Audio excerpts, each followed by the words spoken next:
거위치기 아가씨.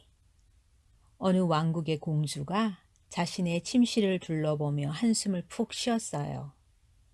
이제 곧 어린 시절을 보낸 고향을 떠나야 했기 때문이에요. 공주는 멀리 떨어진 왕국의 젊은 왕과 결혼할 예정이었거든요. 궁 밖에서는 하녀가 이미 갈색 앞말에 올라탄 채 떠날 채비를 하고 있었고, 왕비는 자신의 은빛 말인 팔라다에 안장을 얹어 공주가 타고 갈 수 있도록 준비해 두었어요.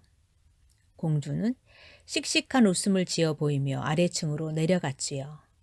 그리고는 슬픔과 흥분이 뒤섞인 표정으로 왕비에게 말했어요. 어마마마, 이제 짐도 다 쌌고 갈 채비가 됐어요. 왕비는 공주의 이마에 입을 맞추고는 당부했어요. 조심해서 가렴. 팔라다와 떨어지지 마. 팔라다가 너를 지켜줄 거야. 네, 그럴게요. 공주는 울먹거리며 대답한 다음 말에 올라탔어요. 팔라다는 평범한 말이 아니었어요. 팔라다는 고결하고 기품이 넘치는 수말이었지요. 반드시 해야 할 중요한 말이 있을 때는 사람처럼 말도 할 줄 알았어요. 왕비는 왕실의 어떤 고문보다도 팔라다를 더 신뢰했지요. 왕비는 팔라다의 벨벳처럼 부드러운 콧등을 쓰다듬고는 귓가에 속삭였어요. 부탁한다. 공주를 잘 보살펴 주렴. 팔라다는 고개를 숙이며 부드러운 목소리로 대답했어요. 네, 여왕폐하.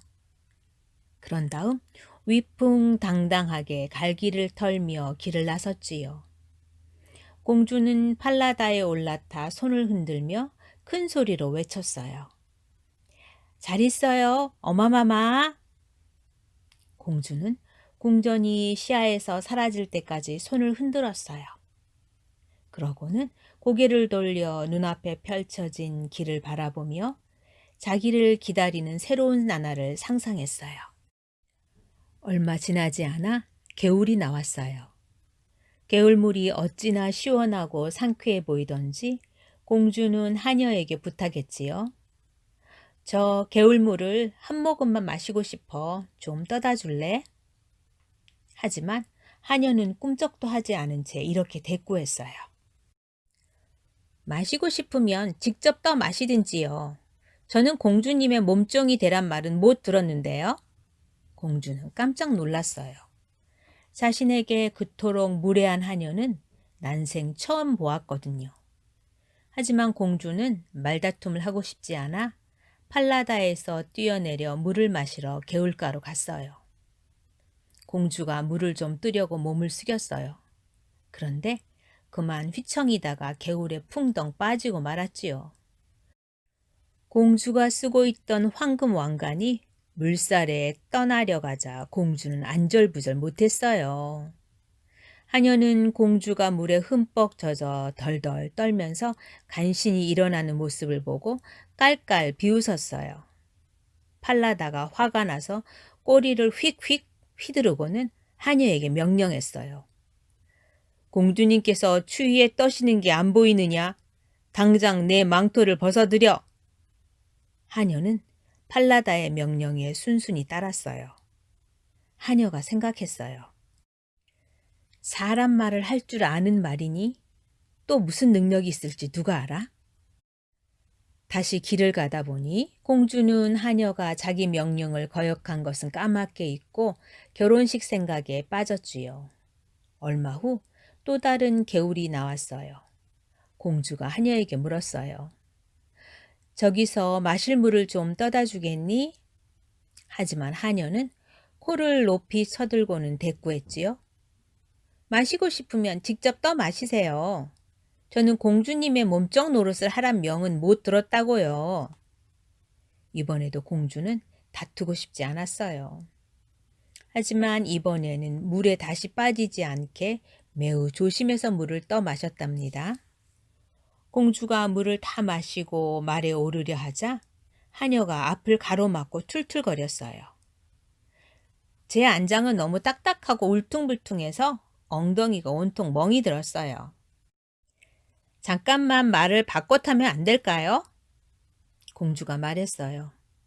아유, 가여워라. 팔라다. 잠시 이 하녀를 내 등에 태워주렴. 하녀가 갈기를 함부로 잡아당기며 안장에 기어오르자 팔라다는 못마땅하게 여겨 힝힝거렸어요. 하지만 팔라다는 공주가 부탁한 대로 따랐어요. 일행은 온종일 달렸어요. 굽이굽이 흐르는 강을 따라 달리고 가파른 바위투성이 산도 오르고 어두컴컴한 숲도 지났지요.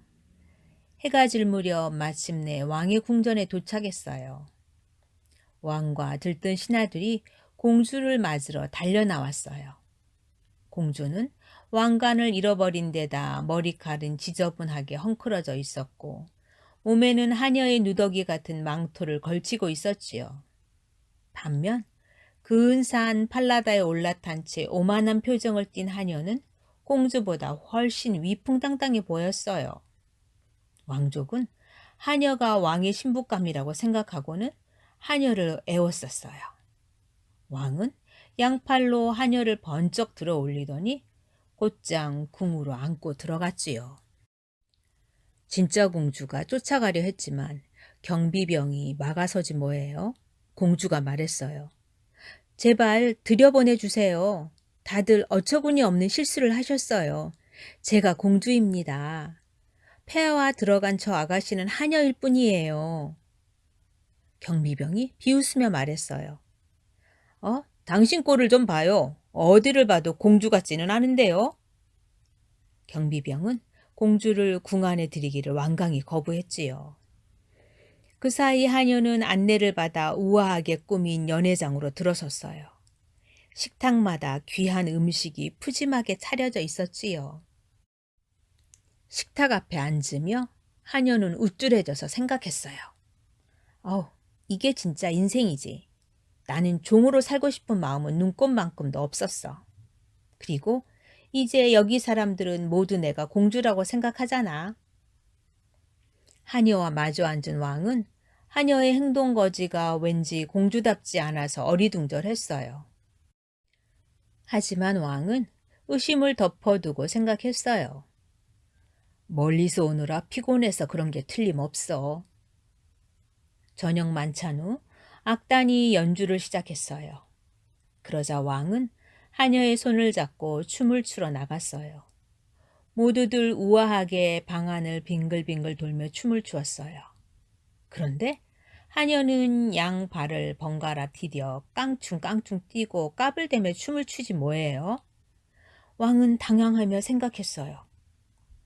공주치고는 너무 경망스럽군. 하지만 공주의 나라에서는 저런 춤을 추는지도 모르지. 음악이 끝나자 두 사람은 난간에 나가서 바람을 쐬었어요. 발 아래에는 은은한 달빛이 정원을 비추어 줬고 하늘을 올려다보면 별들이 반짝반짝 빛났지요. 행복한 저녁이어야만 했지만 왕은 어딘가 마음이 찜찜했어요. 바로 그때 왕은 우연히 진짜 공주가 마국간 문 앞에 서서 팔라다를 쓰다듬는 모습을 보았어요. 왕이 하녀에게 물었어요. 저분은 그대와 함께 말을 타고 온 아가씨가 아닙니까? 사람을 내려보내 저 아가씨를 하녀들의 침소로 안내하는 게 어때요? 하녀가 대답했어요. 아니에요. 그 애는 소장용일 뿐이랍니다. 제 짐을 나르게 하려고 데려온 것 뿐이에요.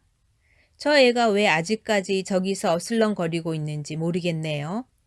밭에서 구덩이 파는 일 같은 걸 시키면 어떨까요? 눈에 안 띄게.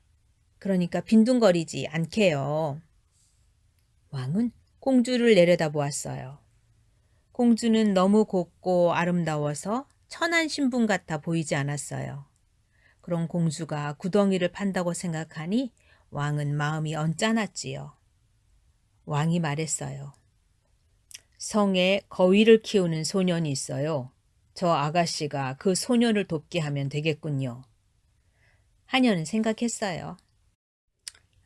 이제 공주는 처리되었군. 이번에는 저 말하는 말이 사실을 일러바치지 못하게 해야 되는데.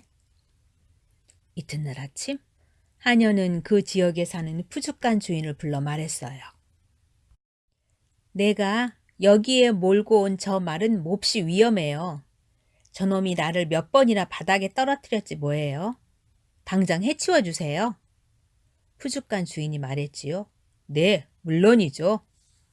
푸주간 주인은 마구간 밖에서 공주와 팔라다가 함께 있는 모습을 발견했어요. 푸주간 주인은 자신이 받은 명령을 공주에게 이야기했어요. 그러자 공주는 두려움에 사로잡혔어요. 공주가 팔라다의 목을 양팔로 안으며 푸주간 주인에게 애원했어요.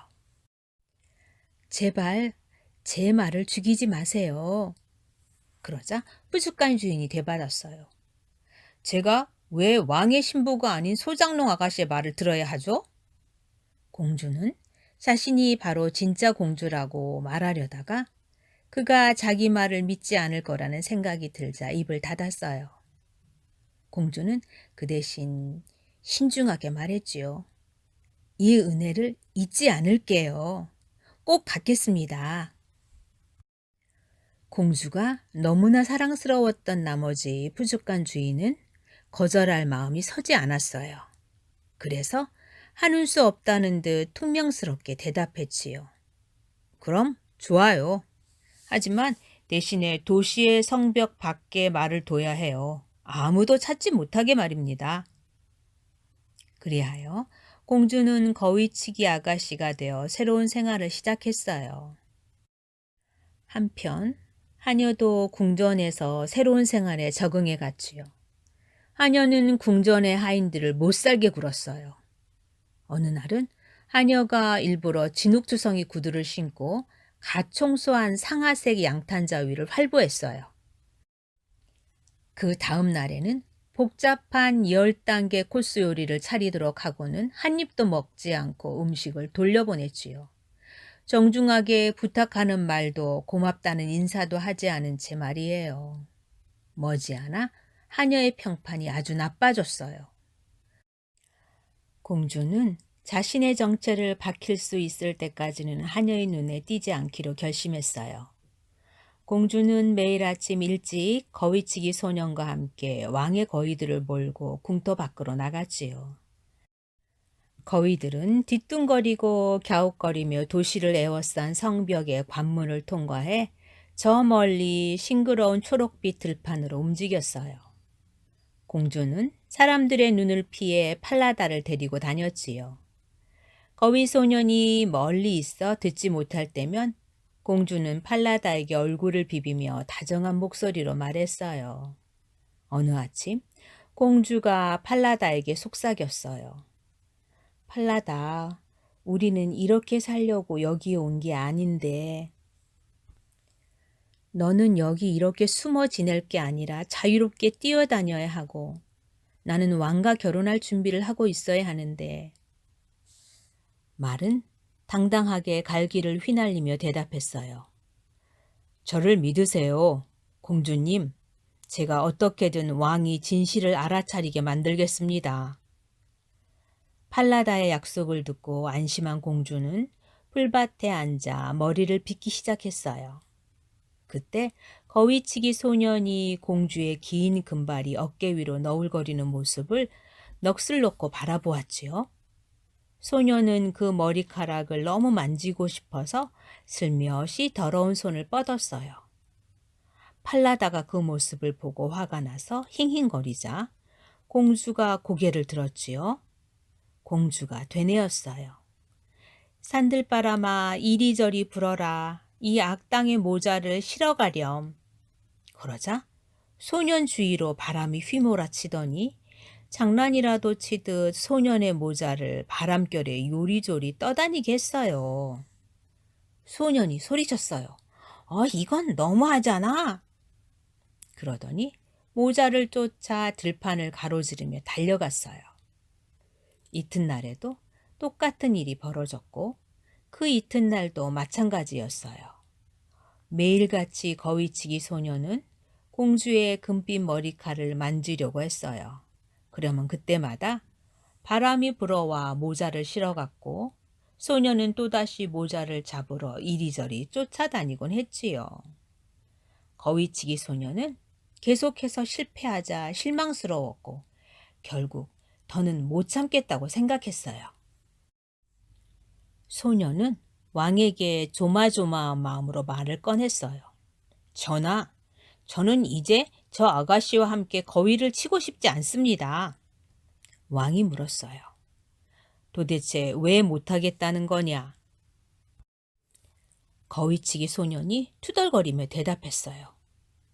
저 아가씨가 온종일 장난을 치며 저를 놀려댑니다. 왕이 호기심을 보이며 물었어요. 장난이라니 어떤 장난 말이냐?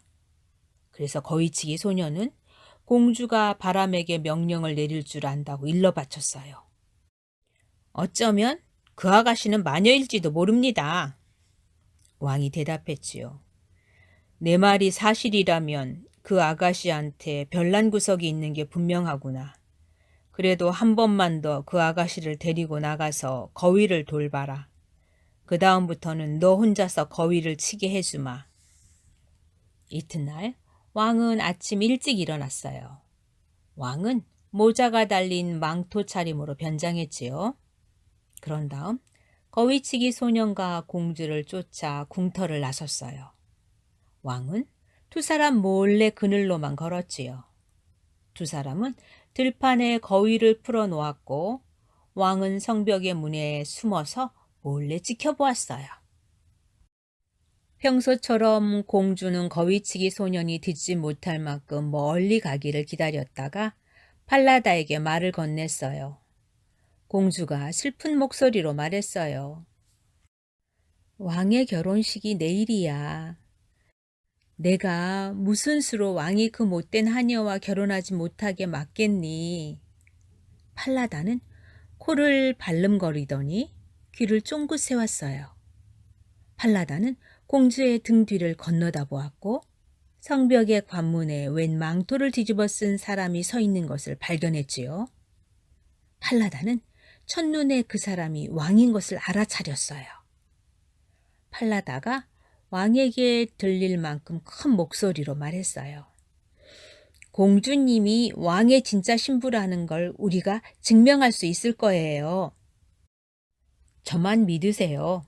공주님께서는 완벽한 결혼식을 올리시게 될 겁니다. 말이 말하는 걸 처음 들어본 왕은 자기귀를 의심하고는 생각했어요. 어쩌면 이 비범한 동물이 진실을 말하는 걸지도 몰라. 이어서 왕은 공주가 머리 빗는 모습을 지켜보았지요. 공주의 머리카락이 햇살처럼 반짝이자 왕은 그 모습에 완전히 반하고 말았어요. 왕은 거위치기 소년이 머리카락을 만지려고 들 때마다 공주가 바람을 불러내는 모습을 보고는 화들짝 놀라고 말았지요. 소년이 이야기한 대로였어요. 왕은 그 정도 증거면 충분하다고 생각하고는 결심했어요. 평범한 소장농 아가씨가 바람을 불러낼 수는 없어. 저 아가씨가 내 진짜 신부감이 분명해. 그리하여 왕은 상황을 바로잡기 위해 급히 성으로 돌아갔답니다. 그날 저녁 왕은 신하와 화인들을 모두 궁궐로 불러 모았어요. 물론 거위치기 소년과 공주도 불렀지요. 모두가 모인 자리에서 왕은 재미난 이야기를 하나 들려주겠다고 했어요. 왕은 하녀의 강요로 하녀와 신분을 뒤바꿔야만 했던 어느 공주 이야기를 들려주었어요. 그런 다음 왕은 공주 쪽을 바라보며 물었어요. 자, 당신이 공주라면 그 하녀를 어떻게 벌하겠소? 얼굴이 새빨개진 공주는 조심스레 하녀 쪽을 곁눈질하고는 대답했어요. 하녀가 사과하고 앞으로는 마음씨를 곱게 쓰겠다고 약속하면 저는 그걸로 충분할 것 같습니다. 그러자 하녀가 콧방귀를 끼며 말했어요. 뭐라고?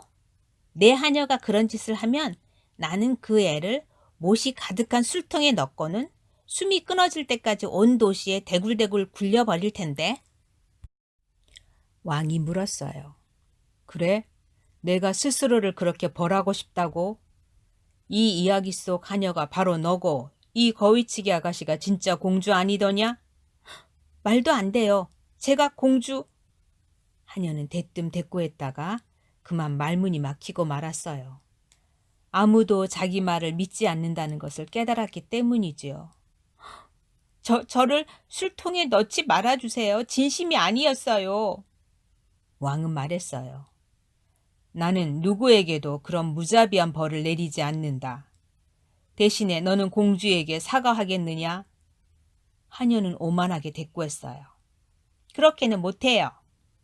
하녀는 공주와 거위치기 소년을 밀치고 문으로 달아나려고 했어요. 그러자 왕이 불효령을 내렸지요. 경비병, 저 여자를 잡아라!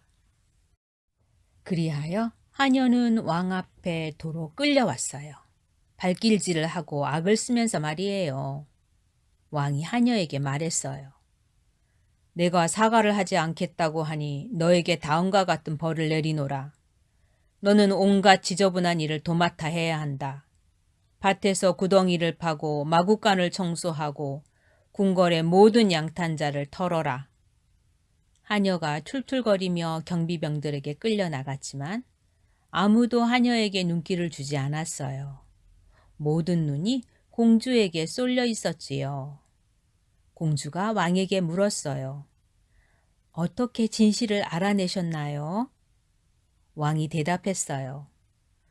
줄곧 의심은 하고 있었습니다. 하지만 거위치기 소년과 그대의 말하는 말 덕분에 확신을 얻었지요.